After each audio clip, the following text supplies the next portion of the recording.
అల్లూరి సీతారామరాజు జిల్లా మారేడుమిల్లి మండలం బోధులూరు ఆశ్రమ బాలికల ప్రాథమికోన్నత పాఠశాల నందు విద్యార్థులను ఏఎన్ఎం రామలక్ష్మి వార్డెన్ మంకమ్మ తీవ్రంగా వేధిస్తున్న సంఘటన ఆలస్యంగా వెలుగులోకి వచ్చింది.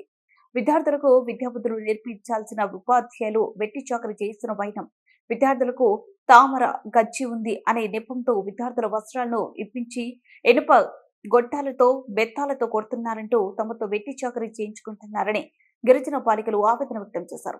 తమ తల్లిదండ్రులను సైతం విమర్శిస్తూ మీరు కొండలో చేతబడి కలిగినటువంటి వారు చదివి ఏం సాధిస్తారు అంటూ విద్యార్థులను నిరుత్సాహపరుస్తూ అసభ్యకర పదజాలంతో తిడుతున్నారంటూ పడుకునే సమయంలో వారి కాలు నొక్కాలని, అంతేకాకుండా వారి నివాస గృహాలు అంట్లు తోమించుకోవడం, బట్టలు ఉతికించుకోవడం వంటి చాకిరీ చేయించుకుంటున్నారంటూ విద్యార్థులు తమ ఆవేదనను వెల్లబిచ్చుకున్నారు.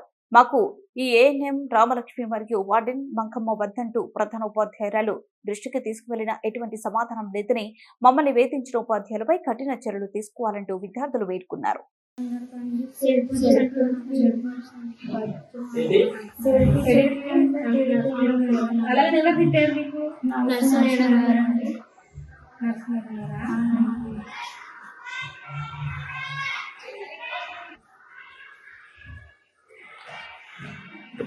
కొడుతున్నారమ్మా?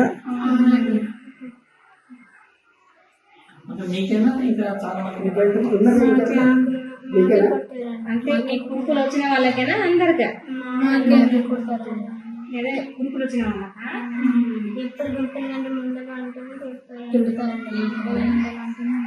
ఒకసారి జసక్క వాళ్ళు గోడలు దూకారు కదండి, అప్పటి నుంచి అండి ఇప్పుడు గుంటున్న వాళ్ళకి అంటారండి. అప్పుడు తింటారు పోయాక ఇప్పుడు నీరు తగలెట్టారా అనుకుంటున్నారా? మీ కొంపలు ఇలాగే ఉంటారా? ఇక్కడ కూడా ఇలా ఉంటున్నారు, అలా మీ పేరెంట్స్ కూడా ఇలాగే ఉంటారా అంటే తిడుతున్నారండి. పేరెంట్స్ కూడా తిడుతున్నారండి. ఆమె ఉన్న వాళ్ళకి మొత్తం తిడుతున్నారు.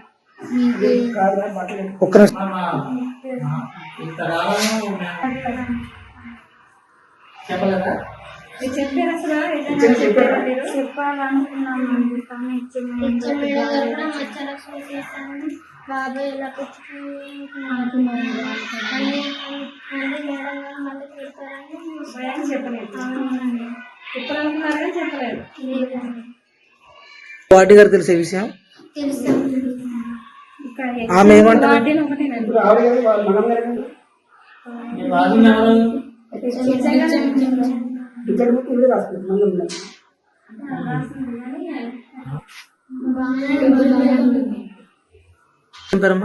సాధుల ఆనందలక్ష్మి. ఏ క్లాస్ అమ్మా? 7th క్లాస్ అండి. నీ పేరమ్మా? ఈశ్వర రామలమ్మ అండి. ఊరమ్మా? గుంపెనండి. ఏ క్లాస్ అమ్మా? 9th క్లాస్ అండి. ఏం పేరమ్మా? సోమలమ్మ అండి. సేమ్ నీకు కూడా అదే కొట్ట అదే విధంగా కొట్టారా? ఎలా కొట్టారు చెప్పమ్మా?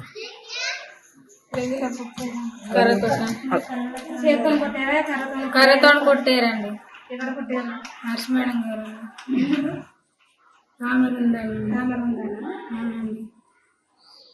లలిత కూడా అండి నిన్న నుంచి వారి నాన్నకి దానికి 8th క్లాస్ దేవమ్మకి అండి మీకు చెడిపోయిందంట కదా అంటే అంటే తిడతారండి. ఈరోజు కూడా తిట్టారండి, ఏడ్చుకుంది.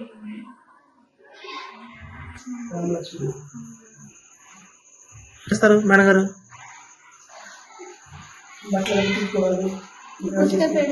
పెడతారండి. అంటే వాళ్ళ బట్టలు మీ చేతి తీస్తారా?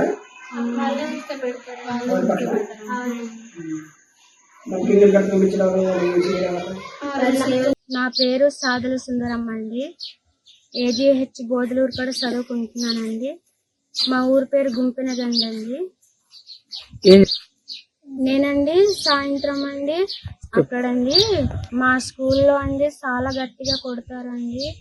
తామరున్న వాళ్ళకు కూడా బట్టలు ఇప్పేసి కొడతారండి. అందువలన నాకు ఇష్టం లేదని నేను వచ్చేసానండి మా ఇంటికండి. గండడం వలన వచ్చానండి నేనండి. అవునండి. అంటే ఎలాగా? తామరున్న వాళ్ళకి అందరికండి బట్టలు తీయమంటారండి. తీస్తండి, చూస్తారండి, చూసేసండి గుంటంతో కొడతారండి. బట్టలు తీసుకొడతారమ్మా. అవునండి. ఎవరమ్మా కుట్టేది ఎవరు? వార్డెన్ మేడం గారండి, మంగయ్యమ్మ మేడం గారు. ఇంకెవరు కొడతారమ్మా? నర్స్ గారండి. హెచ్ఎం గారు తెలుసు ఈ విషయం? తెలుసు అండి. ఆవిడేం చేస్తారు మరి? వారు కూడా వర్క్ సపోర్ట్ గా ఉంటారండి. ఎలా ఉంటదమ్మా అక్కడ స్కూల్లో? అక్కడ ఫుడ్ కూడా ఉంటదండి. కానండి సఫర్ అయినప్పుడు అడగరా మరి మీరు? ఎవరికి ఆ ధైర్యం లేదండి. ఎందుకు తీసుకొచ్చారు? నా పేరు సాగర చిట్టమ్మండి, గుంపన కిందండి. మా అమ్మాయికండి ఇదొక 3 సార్లు అయిందండి వాళ్ళు కుట్టడం. తాటలు వచ్చేటట్లు కుట్టారండి మా అమ్మాయికి. మొన్న వెళ్ళి నా ఏదైతే వార్డెన్ మేడం కొడుతుందండి, పచ్చికర్రతో కొడుతుందండి. నాకు కన్నీళ్ళు వచ్చినాయండి మా అమ్మాయికి చూసి. వద్దురా ఏటి నీవు చక్క మంచిగా చదువుకోమంటే నాకు అమ్మని టార్చర్ పెడుతున్నారు, ఇలా కొడుతున్నారు అనేసి మా అమ్మాయి అందండి. అంతే ఒకసారి తీజిచ్చి పంపేస్తాం అందండి వార్డెన్ గారు. చాలు వద్దండి, మా అమ్మాయి తప్పు చేస్తలేదు కదా, ఇక్కడ ఉంచండి, ఈ సెలవుల దాకా ఉంచండి అన్నానండి. ఇచ్చేస్తాము, ఫీజు ఇచ్చేస్తామన్నదండి. అయితే సరే అండి, మా ఆయనకి ఒకసారి మా ఆయన తీసుకుని వస్తానులేండి అన్నానండి వార్డెన్ దగ్గర. మీరు చెప్పండి. నా పేరు సాదల జోగిరెడ్డి అండి, సుందరమ్మ వాళ్ళ నాన్నండి. ఏంటంటే మొన్న నేను ఇక్కడ ఇంటికాడ ఉన్నానండి. ఇంటికాడ ఉంటే అక్కడ బోధులూరు స్కూల్ నుంచి వంట పుట్టి పంపారండి కాపురు తీసుకురమ్మనేసి అట్టండి ఇచ్చాను. తీసుకొని రమ్మంటే ఎందువల్ల ఏటి కారణం వల్ల తీసుకొని రమ్మన్నారండి, ఏటిది ప్రతి చెప్పండి అనేసి అంటే చెప్పలేదండి. ఆ వంట పుట్టి కూడా చెప్పలేని ఏడల కూడా మళ్ళీ వెళ్ళానండి మేము మా ఆవిడతోటి. బోధులూరు వెళ్ళిన తర్వాత ఏంటిరా ఏంటి ఇలా ఉంటుందన్నమానంటే, లేదు నైనా మీరు తీసుకున్న ఫోన్లకి నేను ఆ లోనకి అక్కడికి వెళ్ళి ఇలా వచ్చా పిడికలగా నాకు ఇలా కొట్టేసిన తర్వాత ఇలా బయట కురికి పెద్దనాన్న వాళ్ళ దగ్గరికి వెళ్తే ఇలా తీసుకుని వచ్చి మళ్ళీ కుట్టడానికి అతను ఇంకా నేను ఇంటికి వెళ్ళిపోతున్నాను అనేసి గట్టిగా అంతా ఫీజు ఇచ్చేసి పంపిస్తామనేసి చెప్పానండి. ఇక అంటే మీ అమ్మాయి కుట్టడం వలన ఆ అమ్మాయి అక్కడ ఉండట్లేదండి. నేను చెప్పానండి, మళ్ళీ పోయి చెప్పి ఇక బతుకులాడి ఉండురా ఈ 2 నెలలనే చదువు అనేసి చెప్పానండి, సెలవుల దాకా అనేసి. ఆయన కానీ ఇంకా టార్చర్కి తట్టుకోలేను, నేను చాలా గట్టిగా కుడుతున్నారు అనేసి ఇంకా నా వెంటనే వచ్చేసేదండి. పెట్టే టార్చర్ చెప్పమ్మా. నాకండి స్కూల్ పిల్లల దగ్గర కొట్టిస్తాను అని బెదిరించారండి. ఇంకా అండి ఫీజు ఇచ్చి పంపిస్తాము, వెళ్ళిపో